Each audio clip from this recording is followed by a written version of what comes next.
오늘 이야기는 첫 번째 주제가 아이를 키운다는 것, 육아에 대한 이야기를 말씀을 가볍게 드리겠습니다. 애는 저절로 커요.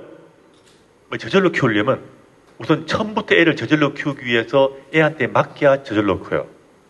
애는 키우기 참 쉬워요. 쉬운데 일단 부모가 개입하기 시작하면 무지무지하게 힘들어집니다. 자, 아이가 배고프면 먹죠. 졸리면 자죠. 그죠? 여러분도 마찬가지 아니에요. 여러분들 배고픈데 안 먹을 수 있어요? 3일 굶을 수 있습니까? 없죠. 애들도 그래요. 배고프면 먹고 졸리면 자고 울다가 지가 알아서 그치죠. 이 쉬운 걸 못하는 이유가 뭐냐면 바로 엄마가 먹이려고 그러고 재우려고 그러고 울음을 그치기 위해서 달래려고 자꾸 매달리면서 이게 어려워지는 거예요. 제가 제 첫째를 낳았을 때 저희 어머니가 한 말, 야야, 애 우는 거 겁내지 마라. 애는 울어야 머리가 좋아진다. 당연한 이야기죠. 그때부터 우린 걱정 안 했어요. 애가 우는 거 별로 신경 안 쓰고 살았는데 우는 거 자체가 이 포커스에 이 중심에 있질 않아요. 애 우나 달래더라도 애 우는 걸 그치게 하기 위해서 매달리지 않았다는 이야기예요. 달랬죠. 달랬지만 매달리지 않고 내가 일하다가 그냥 달래다가도 그냥 애가 저절로 그치기도 하고 놀기도 하고 우는 거 그거 안 되니까 애가 스스로 울음을 그칠 기회를 주는 거예요. 이 울음을 그친다는 것은 아이들이 자기 통제가 생긴다는 이야기예요. 울음을 한 60%만 달래주면 애들은 울음을 스스로 그치기 시작하고 내 행동을 통제를 시작해요. 근데 울음을 한 7, 80% 달래면서부터는 애가 스스로 울음을 못 그치고 그렇게 되면 아이가 자기 통제라는 메커니즘이 잘 생기지 않습니다. 그럼 어떻게 해야지 애가 자동육아, 애가 스스로 할 수 있느냐? 처음부터 엄마가 아기를 24시간 보면서 아기의 리듬에 맞춰줘야 돼요. 그래서 24시간 모유동실하는 것이 애 자동육아의 제일 첫 번째입니다. 24시간 모유동실하면서 아이가 배고파할 때 바로 먹이고 그 다음 충분히 기다리고 그 다음에 애 키울 때 애 같은 경우에 충분히 먹으면 그만 먹이고 이거를 처음부터 해줘야 돼요. 그런데 우리는 애한테 배고픔 먹이는 게 아니죠. 시간 맞춰 먹이고 양 정해서 먹이고 그 다음 찡얼거리만 먹이고 그 다음 애 갖다 맡기죠. 애를 쉽게 키우려면 무조건 24시간 모유동실하고 애를 갖다가 부모가 처음부터 보기 시작하면 애가 빨리 자동육아가 될 수 있어요. 그리고 우리나라 사실은 부모가 산후조리 하는 것도 사실 제일 큰 문제예요. 전 세계에서 우리나라처럼 산후조리 하는 나라 없어요. 산후조리 할 때 움직여야 회복되는데 누워있으면 회복이 안 돼요. 특히 한국 사람은 체질이 다르다. 그럼 우리나라하고 비슷한 일본 사람, 그 다음에 베트남 사람, 필리핀 사람 다 비슷하죠. 그런데 그 사람들 산후조리 이렇게 안 해요. 엄마가 빨리 움직일수록 빨리 회복돼요. 그래서 지금 우리나라 산후조리나 이런 것들은 너무 엄마를 갖다가 편하게만 한다는 건데 그게 회복이 안 된다는 거예요. 그 대수술하고 난 다음에 한 달 누워있으면 온갖 골병이 다 됩니다. 합병증 생겨요. 산후조리도 마찬가지예요. 누워있으면 도리어 합병증이 많이 생길 수 있고 그래서 우리나라 사람들은 맨날 애 놓고 나면 산후풍 생긴다 그러잖아요. 누워있으니까. 병이 생길 수밖에 없어요. 그거는. 애를 맡기면요. 애 보기 싫어져요.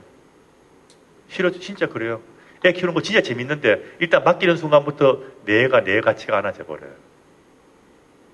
자, 그래서 항상 애들은 기회를 주고 스스로 할 수 있는 기회를 줘야 돼요.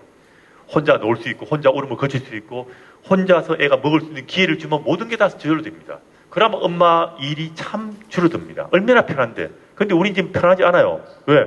엄마가 대신하니까.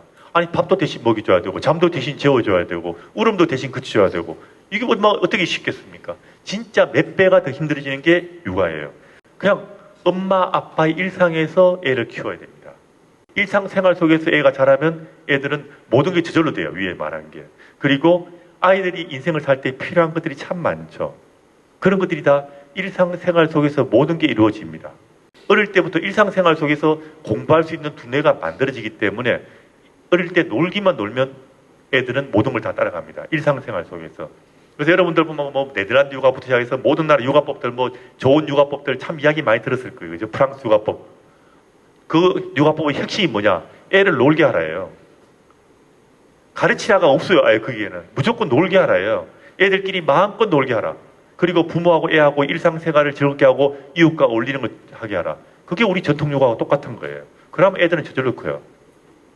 그래서 애들 키울 때는 항상 처음에는 애가 태어났으니까 애기 먹이고 기저귀 갈고 애한테 맞춰줘야죠.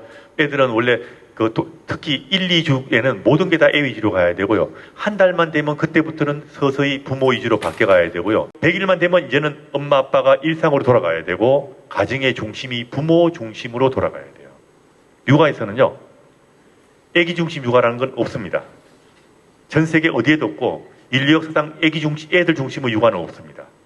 신생아 시기에는 애들 중심으로 애를 돌보는 게 있지 육아가 애들 중심으로 한다? 그런 육아는 존재하지 않습니다. 그런데 우리는 아기를 중심으로 모든 게 지금 돌아가고 있죠, 우리나라에서. 실제로 모든 가정이 아기 중심이에요. 그러면 부모가 할 일이 한 10배쯤 더 많아집니다. 애 키우려고 결혼한 사람이 있어요? 없잖아요. 누가 애 키우려고 결혼했어요? 부부가 행복하게 살려고 결혼했잖아요. 근데 요즘 부모들 보면 애 키우려고 결혼한 사람 같아요. 애 키우는데 올인해가지고 다른 거 다 포기하고 애만 키우고 있어요. 외국 사람들은요, 나이가 들면 들수록 부부간이 친해지는 사람이 많아요. 근데 우리나라 사람들은 나이가 들면 들수록 거리가 멀어지는 사람이 많아요. 애 키우려고 결혼한 게 아니잖아요. 부부가 행복하게 살려고 결혼했는데 애한테 매달리니까 초등학교 들어가니까 육아라고 매달리고 그다음부터는 과외에 매달리가 있고 학원 보내라고 매달리고 있는데 무슨 재미가 있겠어요. 그래서 애 키울 때 애 키우든 뭐든 항상 모든 게 부부 중심으로 돌아가야 된다는 거 이게 제일 중요한 거고 옛날 우리 부모들은 애 위주가 아니죠.